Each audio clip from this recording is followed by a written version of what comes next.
Muito boa tarde, tudo bem com vocês? Encontros essenciais com o Cristo.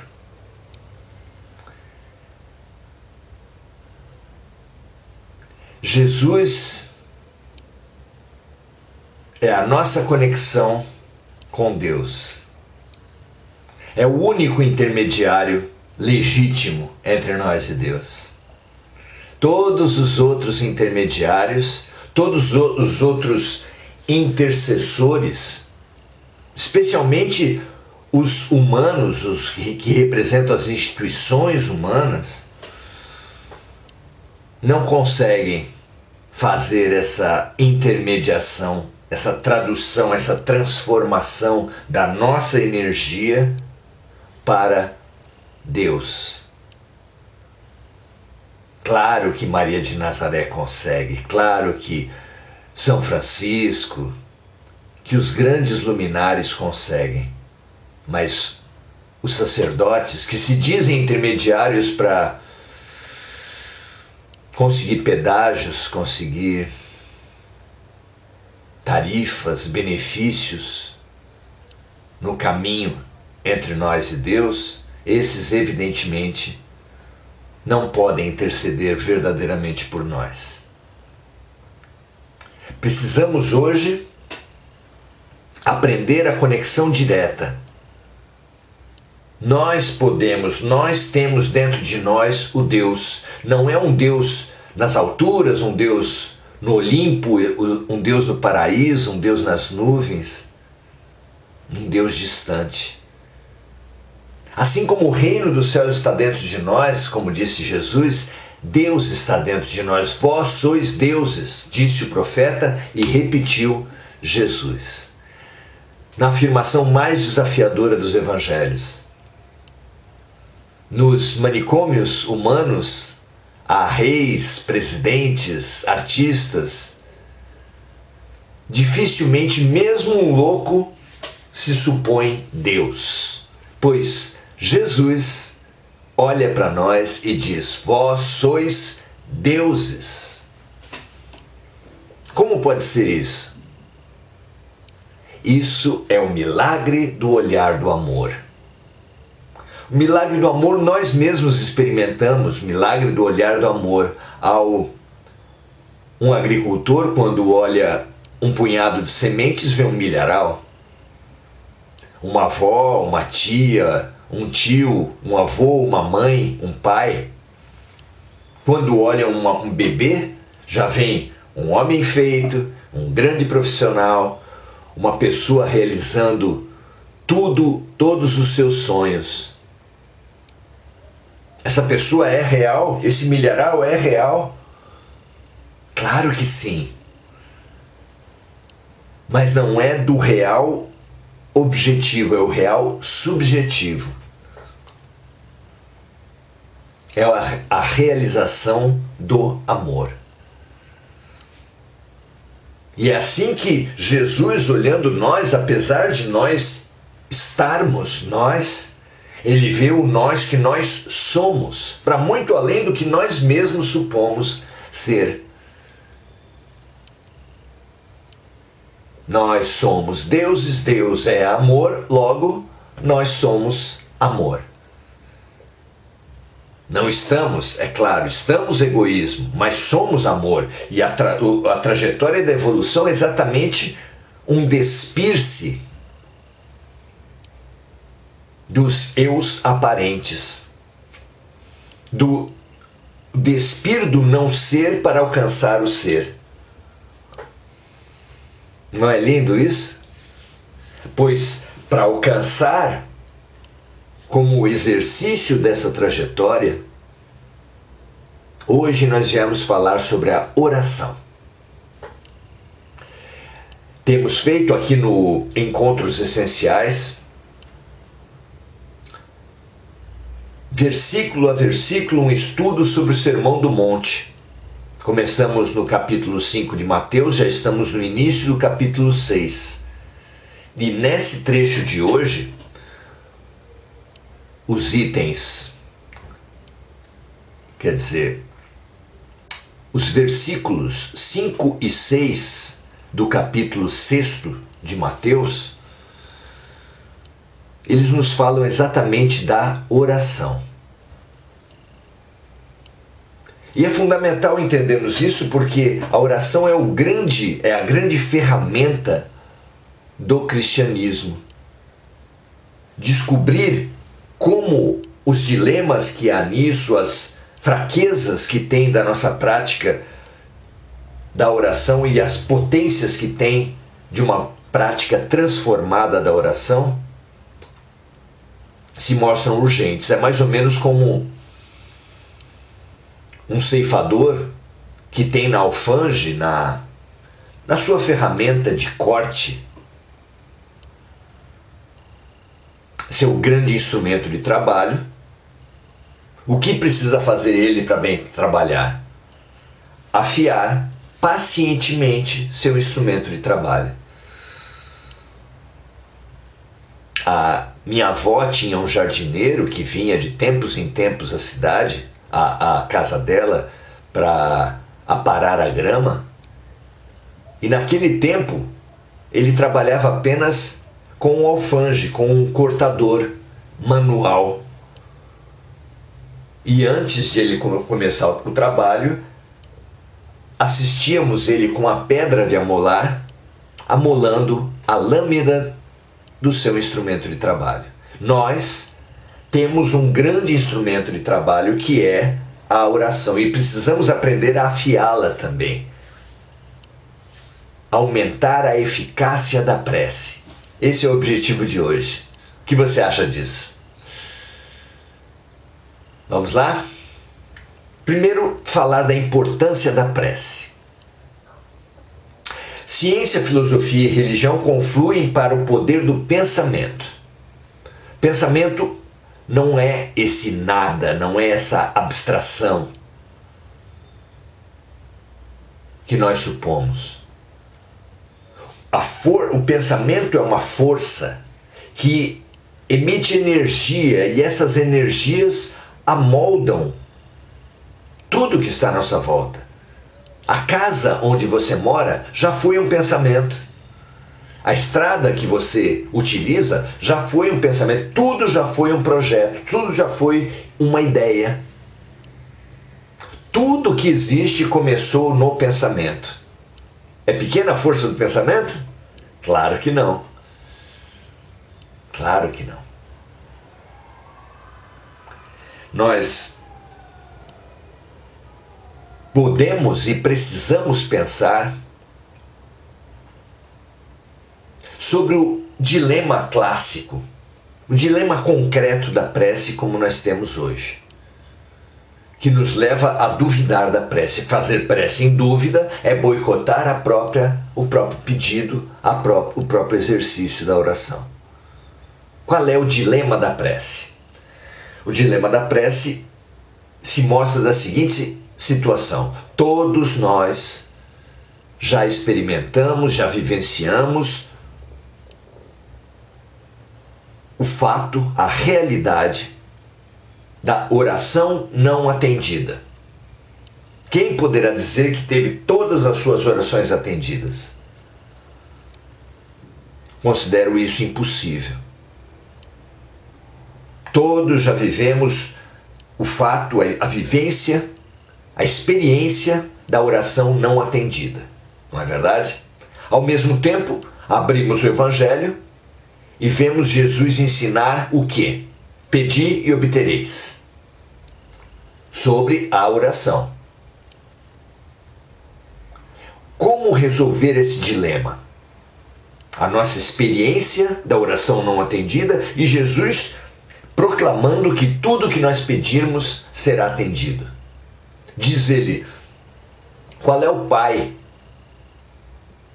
cujo filho lhe pede um pão e ele lhe dá uma pedra?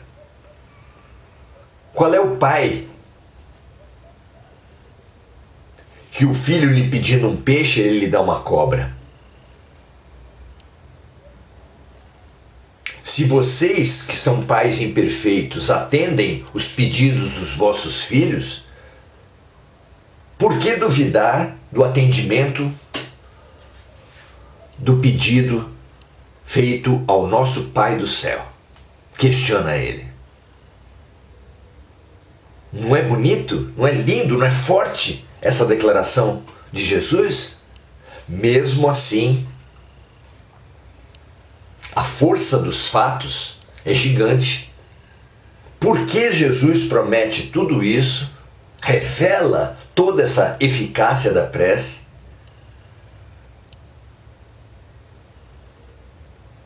E a nossa prática, a nossa vivência mostra muitas e muitas e muitas preces feitas e não atendidas.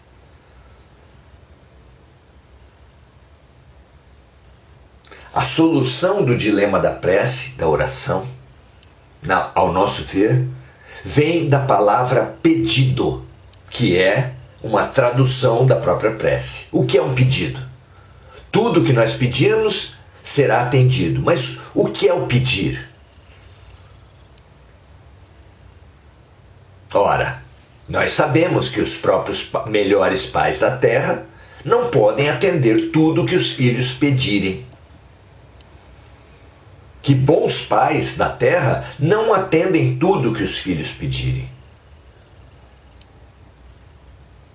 Então, como assim que o bom pai atende todos os pedidos do filho? É que, e aí começamos a encontrar o entendimento do mecanismo da oração. Há um pedido superficial, limitado pelo interesse, pelo ego, pelo desejo egoísta, imaturo, e há um pedido real, um pedido profundo, um pedido que está por trás do pedido. Vamos a uma vivência cotidiana. A mãe está fazendo o almoço, está próxima de concluir o almoço, e o filho vem e lhe pede para comer um doce, uma sobremesa. O que a mãe diz? Não. Mas a mãe experiente, ao mesmo tempo que diz não, se eu estou acabando o almoço, você vai comer, nós vamos comer, e se você comer tudo, depois você come a sua sobremesa, o seu doce. Não é assim que você ouviu a sua vida toda? Para mim foi assim.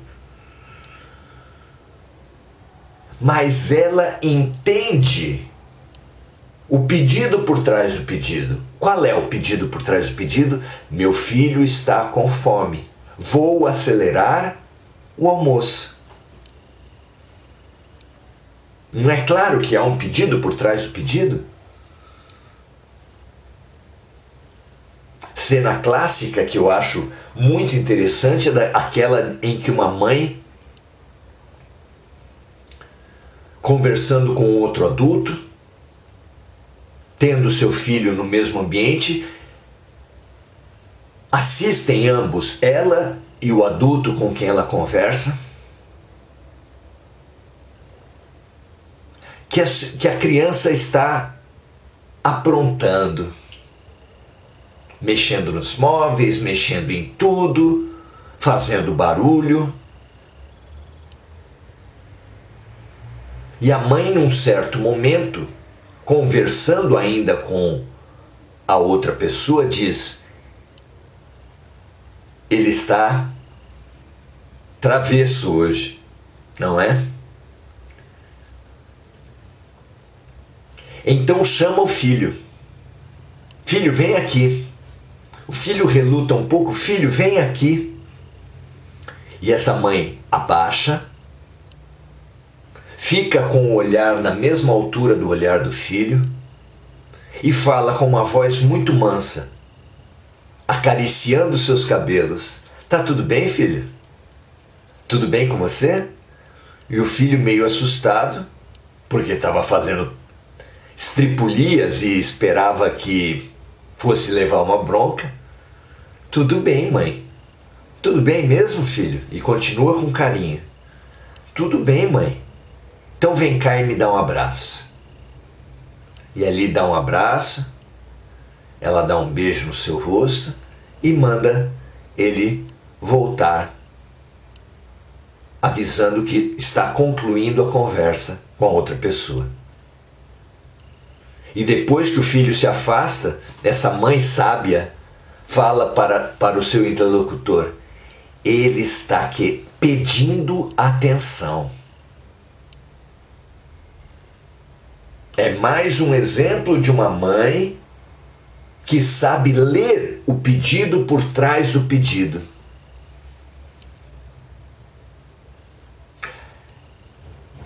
E a chave para esse dilema da oração está na frase: Deus nem sempre atende os seus desejos, mas sempre atenderá às suas necessidades.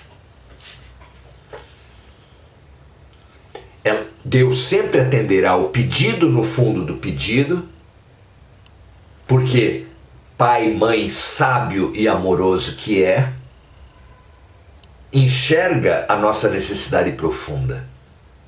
Se nem sempre atende os nossos desejos superficiais, interesseiros, imediatistas, sempre atenderá nossas necessidades profundas. Então, assim a gente passa a entender, realmente, pedi e obtereis. Deus sempre atenderá nossos pedidos profundos, nossos pedidos essenciais, sempre. Então o problema está com o nosso pedido. Para entender então a importância da oração, precisamos perceber o nosso cotidiano. Como tem funcionado o nosso cotidiano, ou o cotidiano de quem vive em inconsciência? Então a pessoa teve uma má noite de sono e ela acorda de mau humor, trata mal as pessoas de sua casa, tratando mal as pessoas de sua casa que também vivem em inconsciência. Essas outras pessoas lhe devolvem a cara feia, a rispidez, e recebendo de volta a rispidez, aumenta o seu mau humor, e é assim que a pessoa sai de casa. E saindo sobrecarregada de casa para o trabalho, ela já no trânsito, ela se estressa mais ainda, porque mal-humorada como está, só consegue ter problemas no trânsito. Chega ao trabalho ainda mais estressada. E ali a tendência é do quê? Aumentar o seu problema. Chega ao final do dia, ela chega em casa absolutamente destruída e se surpreende porque passa em revista o seu dia e fala: eu não fiz nada e estou destruído. Você já viveu isso? Muitas vezes, não é? Isso é a demonstração, isso é o atestado de quem vive em inconsciência. Qual seria o cotidiano de quem vive em consciência? Você acorda e antes de levantar da cama, faz uma autopercepção, um exercício de consciência. Tive uma péssima noite, seja por não dormir, seja por ter uma má qualidade do sono. E ali faz um pacto consigo mesmo, um pacto com o alto. Ninguém tem nada a ver com a minha má noite. Então vou transmutar a minha energia para poder tratar bem as outras pessoas. Quem vive em consciência entra num círculo vicioso. Quanto pior eu estou, pior trato as pessoas. Quanto pior eu trato as pessoas, mais eu recebo maus tratos. E quanto mais maus tratos eu recebo, mais eu maltrato as pessoas. Esse é o círculo vicioso da vida. Quem vive em consciência, quem se percebe na fabulosa fórmula de Jesus, vigiai e orai para não cairdes em tentação, você vigia, percebe que aconteceu alguma coisa que lhe traz repercussões negativas para sua mente, para o seu coração, para suas energias, e atua para transmutar. Então você vigia e ora. Vigia, percebe que as energias estão densas, estão doentias, e ora para transmutar essas energias. Fabuloso entendimento do que é viver em inconsciência, como temos vivido, e viver em consciência, que é a quebra do círculo vicioso, a intervenção no círculo vicioso, transmutando-nos e entrando num círculo vicioso, virtuoso, que é o círculo de quanto melhor eu tratar as pessoas, mais bem eu vou receber de volta. Quanto mais bem eu der e receber, melhor vou estar no decorrer do dia.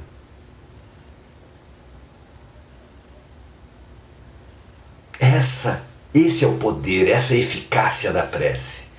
Essa é a função da prece. Não é fabuloso isso? Então, precisamos receber a instrução de Jesus hoje, no Sermão do Monte, a respeito da oração. Jesus nos ensinando quanto à oração. Vamos lá? Diz ele lá no versículo 5 e 6 do capítulo 6 de Mateus. Sermão do Monte. E quando orares, diz Jesus, não sejas como os hipócritas. Jesus falou muito contra os hipócritas, aqueles que mandam os outros fazer obrigações que eles nem de perto pensam em cumprir.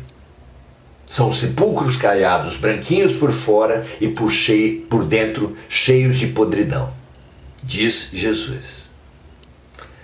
Pois se comprazem os hipócritas em orar em pé nas sinagogas e às esquinas das ruas, para serem vistos pelos homens. Em verdade vos digo que já receberam a sua recompensa. Maravilhoso é Jesus dizer que quem ora para aparecer, quem ora para ostentar a sua fé, não está orando para Deus, está orando para os homens. E dos homens recebe a sua triste recompensa. As pessoas superficiais como esses, veem alguém orando nas ruas, orando alto nos templos, orando de joelhos teatralmente, como a gente vê por tanta parte, e fala, esse tem fé. Nossa, que pessoa de fé. Quando, na verdade, a oração de ostentação, a oração perante os homens,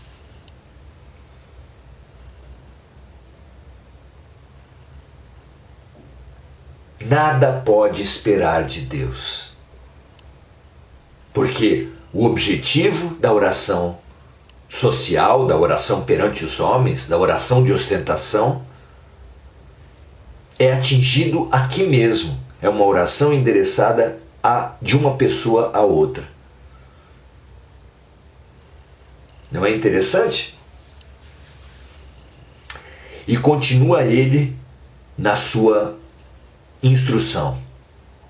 Mas tu, quando orares, entra no teu aposento e fechando a tua porta, ora a teu pai que está em secreto. E teu pai que vê em secreto te recompensará publicamente. Quantos sinais há nisso? Quantas dicas nós podemos tirar disso? Porque ao longo de todo o Evangelho, a gente vê as metáforas, as comparações, os ensinos de Jesus atacando ao mesmo tempo situações concretas e imediatas, mas também deixando símbolos para serem percebidos e nutridos em nós. ao longo dos séculos, talvez milênios ainda. É claro que Jesus está falando aqui a respeito da oração de ostentação, da oração que quer manifestar uma pretensa fé, que quer fazer uma fama, que quer conquistar a admiração dos homens. É isso que ele está falando num primeiro momento, porque era essa uma prática ainda mais vigorosa, talvez, do que hoje em dia. Ainda que hoje em dia muita gente ainda faça essa oração de ostentação. Mas também há nisso símbolos para serem desvendados por nós hoje e por muito tempo ainda. Vamos ver se a gente consegue pegar alguns deles sem a pretensão de esgotar, jamais de esgotar o Evangelho. Vamos lá. Primeira questão então é esse fora e dentro, é essa oração de ostentação e essa oração, como diz Jesus, fechando a tua porta. Entra no teu aposento e fecha a tua porta. Claro que nós podemos ver nisso uma orientação concreta de orarmos num compartimento fechado, num local que ninguém vai ver, porque Deus, que tudo vê, diz Jesus, o atenderá publicamente, diz Jesus aqui nesse trecho. Claro que esse primeiro ensinamento fora e dentro está explícito aqui, mas nós podemos buscar simbolismos no que ele fala. Nós podemos entender também que esse entrar no teu aposento, fechando a tua porta, não seja apenas a porta da tua casa, a porta do teu quarto, mas seja também a tua alma, seja também fechar-se para o exterior e interiorizar-se. Não é verdade?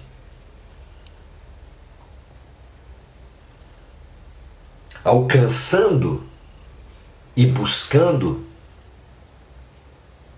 o bem real. Não nos fixando e não nos escravizando no bem suposto, como nós temos feito até agora. Nós supomos que o melhor para nós é obter um emprego. Então pedimos a Deus que nos dê um emprego, que nós vamos para uma entrevista ou que vamos para um concurso público. Pedimos a Deus, por favor, me dê esse emprego. Não é assim? Mas o emprego é realmente fundamental para todos nós? Ele é o melhor para todos nós? Ele é o melhor para nós? Não poderá ser o melhor para outras pessoas? Não poderá ser que a gente, não alcançando o melhor para nós, seja passar pela situação do desemprego? Claro que sim. Nós não sabemos. Jesus nos ensina a orar, seja feita a vossa vontade. Então, nós supomos um bem, lutamos por esse bem, pedimos esse bem, mas é arrogância. Seja feita a minha vontade, assim na terra como no céu, é arrogância. E orar em arrogância, como já foi demonstrado, é o mesmo que orar em público. Não seremos atendidos. É o pedido do desejo e não o pedido da necessidade. Pensemos nisso, meus amigos. O foco da nossa oração, a forma da nossa oração, a atitude com a qual oramos. Orar em humildade, diz Jesus em diversas outras passagens, todas elas fabulosas, dizendo e sentindo e nos postando dessa forma perante Deus, seja feita a vossa vontade, orando apenas para que melhoremos a nossa vibração e com isso entendamos, tenhamos olhos de ver e ouvidos de ouvir e aceitemos as situações como elas vierem, na certeza que é o melhor para nós. A mudança da atitude é o foco da oração e não a mudança do que acontece fora. O que acontece fora é o campo de Deus, a sua atitude é o seu campo. Esse deve ser o foco da oração. Pense nisso, pensemos nisso. E certamente, quando focarmos na nossa atitude e entendermos que o bem real é uma prerrogativa de Deus, que nós nem sempre alcançamos, teremos todas as nossas orações atendidas. Porque quem se abre para uma nova sintonia receberá inevitavelmente do alto, da luz, do anjo da guarda, de Deus, de Jesus, a mudança de atitude que está tanto precisando. Pelo menos de energias, de sugestões, de estímulos para essa mudança de atitude. Que assim seja para todos nós. Muito felizes, fizemos a primeira meia hora do nosso Encontros Essenciais com o Cristo. E agora, nesse segundo momento, vamos então orar. Vamos orar para que refrescar, para renovar, para transformar a forma de oração. Se a oração, se todo bem vem de Deus, se nós nos sentimos tão desenergizados e toda energia vem de Deus, precisamos dessa conexão com o Pai. Essa conexão se dá pelo coração, pelo sentimento, pelo coração, pelo pensamento, pela oração. Precisamos ter práticas de conexão com Deus, que não sejam só verbalistas. Revigoremos a oração cotidianamente, pensando, repensando a nossa atitude, a forma com que oramos, o objeto, o pedido real que temos feito. Que isso seja para já. Pensemos essa lucidez fabulosa diante da oração e oremos agora pela oração. Oremos por toda a humanidade, oremos por nós, oremos para que todas as criaturas de Deus, quando buscarem o bem, a luz, pela oração, seja a oração em conexão com a natureza, seja a oração através da arte, que pode ser uma fabulosa oração, seja a oração através da prática do bem, que é uma maravilhosa oração, seja mesmo a oração verbalista das palavras, que pode também ser uma ótima oração, desde que com atitude da humildade, a atitude da busca das necessidades profundas que no final só Deus conhece.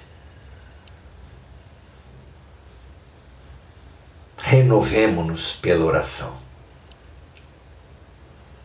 Que essa lucidez nossa transborde de nós. É sempre o objetivo de um vulcão de luz vindo do Deus interior, indo aos céus e transbordando em nuvens de luz, em projeções de luz para toda a humanidade da Terra.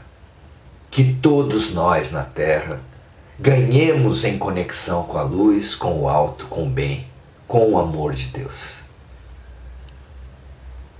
Que assim seja, meus amigos, minhas amigas. Nada mais importante do que termos em nós a prática, o mecanismo, a forma de nos conectar com o bem. Muito mais importante que receber graças é receber a lucidez de uma boa oração. Na velha imagem da peixe ou da vara de pescar. O peixe são as coisas boas que a gente visa na oração. A vara de pescar é melhorar, aprimorar, renovar a própria oração, que é o que nós viemos fazer hoje. Boas varas de pescar para todos nós. Vamos agora na terceira parte do nosso encontro. Muito bom. Vermos o que cada pessoa, o que cada amigo aqui compartilha, para que a gente possa, nessa troca, avançar. Muito boa noite, Andréia Salvatore, Erilde Pimentel, A Bárbara Frias fala assim: tenho feito pequenas orações durante o dia, simples, palavras sinceras, de agradecimento ou de pedidos de ajuda para Deus. E tenho me sentido mais confiante na vontade dele. Isso remete, Bárbara, a um ideal que me contempla muito em termos de pensamento e venho buscando isso com dificuldade, mas buscando também.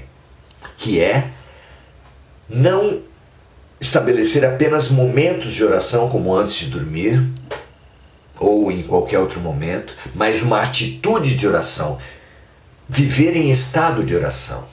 Há disciplinas orientais como o yoga, na qual aprendemos a respirar, e a respiração consciente proposta pelo yoga pressupõe uma meditação na qual nos reconectamos com o alto,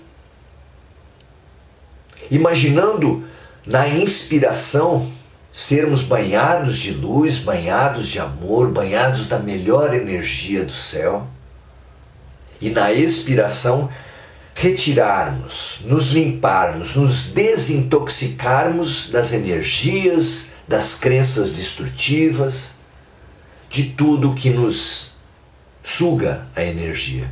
E respirar sempre assim, minimamente conectados num processo de limpeza e de retroalimentação, nos torna capazes de viver o dia a dia em estado de oração, porque ninguém para de respirar e quanto mais consciente for a respiração, mais nos manterá em conexão e limpos da sujeira do cotidiano, das relações do mundo. Não é? Muito legal essa sua lembrança. Muito obrigado, Bárbara.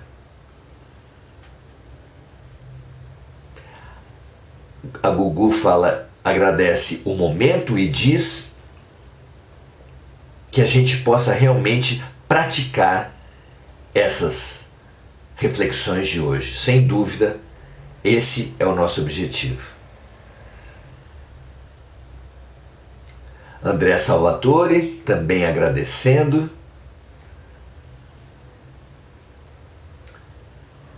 Nazaré Pereira enviando vibrações. Fábio Ribeiro estando conosco em oração. Pensemos nisso, meus amigos.